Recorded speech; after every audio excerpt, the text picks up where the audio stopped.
Here's Mary Garofalo. Good evening and welcome to 16 by 9, The Bigger Picture. You can't see it, you can't taste it, but some are calling it a serious health threat every parent should know about. Wi-Fi, wireless internet, is in schools coast to coast, but why do some kids say Wi-Fi is making them sick? In a 16 by 9 investigation, we put Wi-Fi to the test. Here's our Carolyn Jarvis.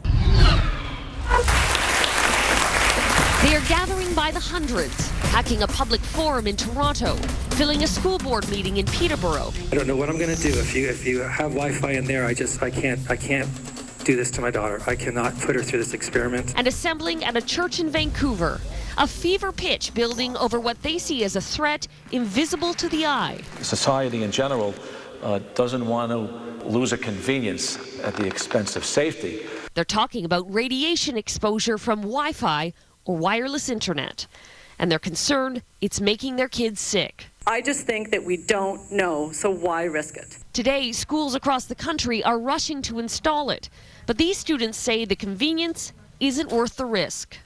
I had heart racing, headaches, nauseous. It's a really weird feeling. Weak, and I'm really shaky. And when they're not at school? Does it happen on the weekends? No. There's no rhyme or reason to the symptoms. They range from headaches to nausea, heart palpitations, even rashes. So 16 by 9 wanted to find out exactly what, if any, threat exists in schools. So we went with this man, industry tester Kavinder Dhillon, to measure the radiation levels in a typical wireless classroom. Is it fair to say that this would give us an average sample size of what we'd be seeing in a typical classroom? Yes, we're going to be concentrating on this area. So this will basically give us what the proportional rate is. To simulate an actual classroom, we set up each computer to stream video, constantly receiving information. From the devices that are being set up right now, and we got our antennas hooked up, and we're getting the real-life signals with the correction factors from the antennas and the cable losses. Right now, we are basically 113.8 microwatts. So, in effect, according to Health Canada, this classroom would be deemed safe. According to the criteria, yes. So next, we go out into the hallway to check the router, one of several in the school fixed to the ceiling. The levels here hit 2,600 microwatts, 20 times the reading inside the classroom. People who are actually in industry who are testing this, they feel this is a high limit. This is very high. Really? Yeah. You heard him. Our industry tester calls that level high, but it's still well within Canada's safety guideline. Now, that guideline is a thing called Safety Code 6. It sets the limit for radio frequency radiation exposure, and Health Canada says there's no way the levels we found are causing those headaches and heart palpitations. And Beth Peterson of Health Canada says the science backs it up.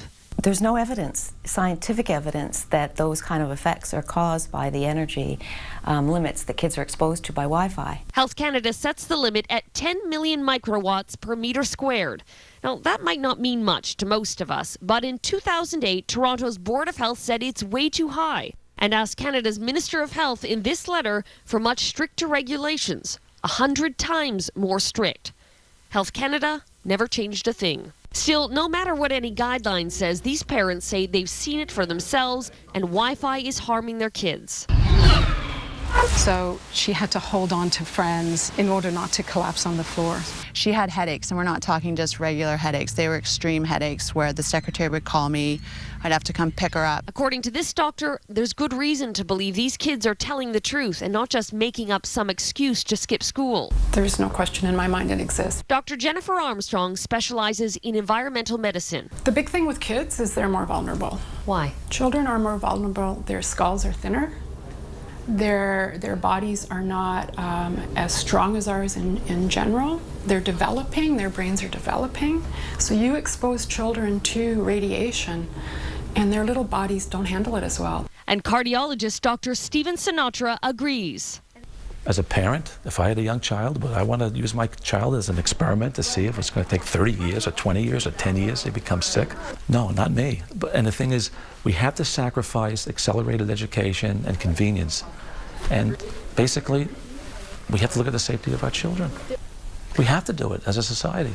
Well, 16 by 9 wanted to test the power of Wi-Fi, so we went to visit environmental scientist Magda Havis from Trent University to do another test. Professor Havis's subject, Martin, who calls himself electrically sensitive, is hooked up to a heart monitor, and Havis sets up a wireless computer. Well, what we're going to be doing is we're going to be taking Martin and exposing him to microwave radiation from Wi-Fi, the same type of thing that we have in schools, for example, and just monitoring his heart to see if his heart reacts to any of the radiation. He won't know when things are turned on or off, so it's going to be a blind study in that regard. With the Wi-Fi plugged in, Martin's heart rate accelerates in mere moments. Now I can feel something. It's going through my chest. I feel it down in my legs too. The closer the router is, the greater his reaction. A few seconds ago, it was like my chest was actually jumping in the middle here. Then, seconds after the wireless internet is unplugged, just like that, his heart rate slows down. Martin, how are you feeling right now? Fine, I don't think there's anything on. But listen to this. Those levels Martin was exposed to, well, they're acceptable according to Safety Code 6. So if they're safe, why was his heart racing? Magda Havis has a theory. So some percentage of the population is reacting to these microwave radiation at levels well below Safety Code 6. But I'm not sick from Wi-Fi and I use it all the time. Well, not everyone has the same sensitivities. We have children who have peanut allergies. We have people who are allergic to pollen. They react to pollen.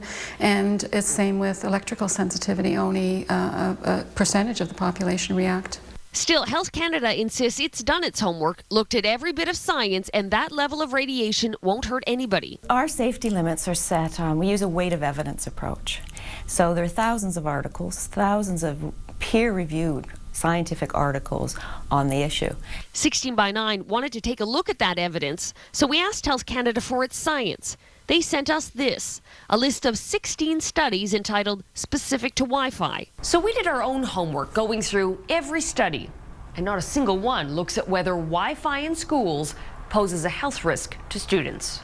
Havis says since Health Canada isn't controlling Wi-Fi, parents are going to have to. So are you suggesting that parents should tell their kids, a 13-year-old, a 14-year-old who may be attached to his laptop or his iPad, you should stop using that? It may not go over so well, but you know, when children want to smoke, and if you're a responsible parent, you allow your 13-year-old child to smoke. In my mind, there's no difference between the two. If anything, I think maybe microwave radiation is going to show up to be much more harmful than smoking, simply because of the amount of exposure that we're seeing in our everyday environment. So how about the people who make these products? We asked to speak to Wi-Fi manufacturers about the possible health effects, but they declined our request for an interview. The organization that represents them, the Wi-Fi Alliance, did, however, provide 16 by 9 with this written statement. Wi-Fi technology meets all national and international safety requirements and emits signals that are typically hundreds to thousands of times below the safety limits. All well and good, but back in the schoolyard, these kids may have reason to wonder if it's safe to go to school. What do you want done? For them to turn it off. Do you feel like there's anything you can do? No. I'm pretty sure they won't listen to us kids. As some schools in Canada race to install Wi-Fi, there are other schools that are concerned about reports of headaches, hyperactivity, and increased heart rates in children. Should we be concerned about wireless technology? And what exactly does it emit? Here again is our Carolyn Jarvis. Across the country, these parents, teachers, and experts are saying the same thing. There are children getting sick, and I don't think it's worth the risk. I really hate sending her to school, given the environment that she's in. Wi-Fi is toxic. It's a different form of toxicity, but it's toxic to our bodies. He would often complain of heart palpitations or chest pains. I'd start getting headaches, foggy vision, and just all weirded out. To expose my kids knowingly is very frightening for me. For me as a parent, I find it incredibly frustrating and scary and sad that no one's even listening to the concerns of the parents. Their concern that radiation from wireless computers and this little contraption mounted in the hallways and classrooms of schools can make students sick. It's Wi-Fi, and Health Canada says there's no risk from the radiation it emits. That's just simply not true. That's simply not true. Dr. David Carpenter is a world-renowned expert in environmental toxins in Albany, New York. And he says the Canadian government is just plain wrong. What we do is look at the weight of the evidence. But that's what they said they did. They didn't.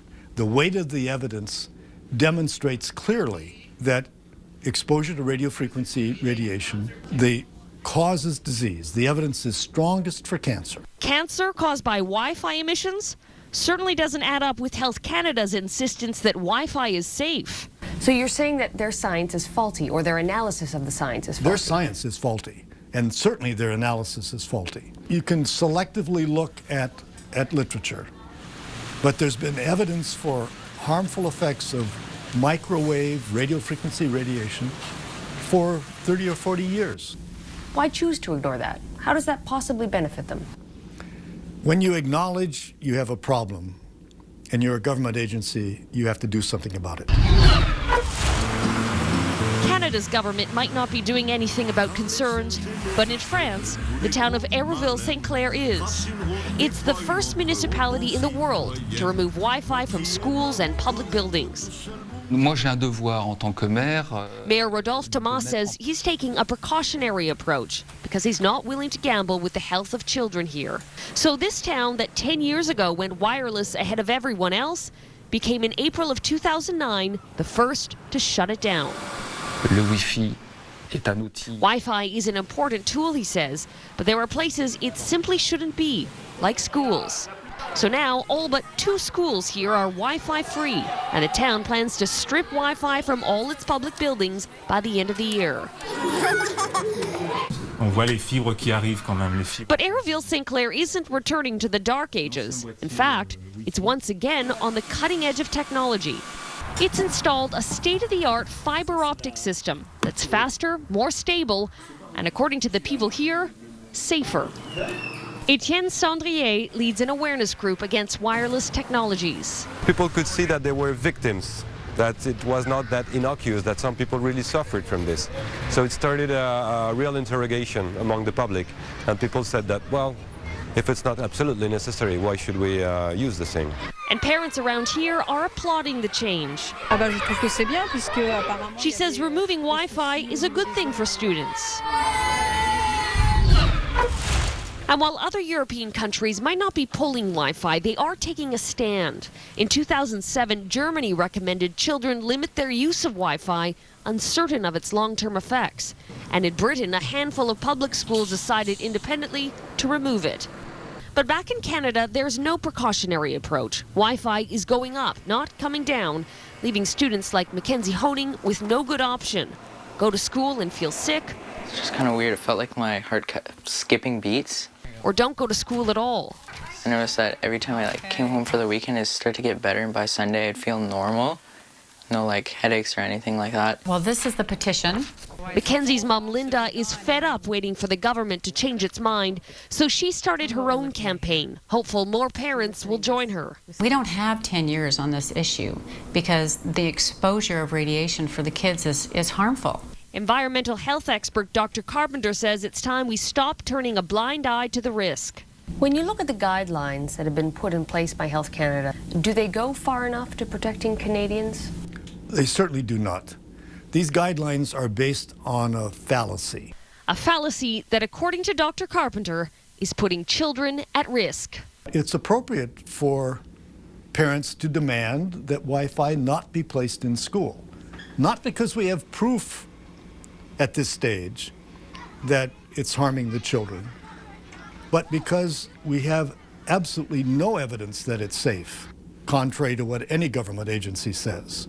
And not heeding the warnings of experts like Dr. Carpenter is leaving students like Jeremiah feeling helpless. I really am nervous. I don't really like school no more. Did you used to like school? I used to love it.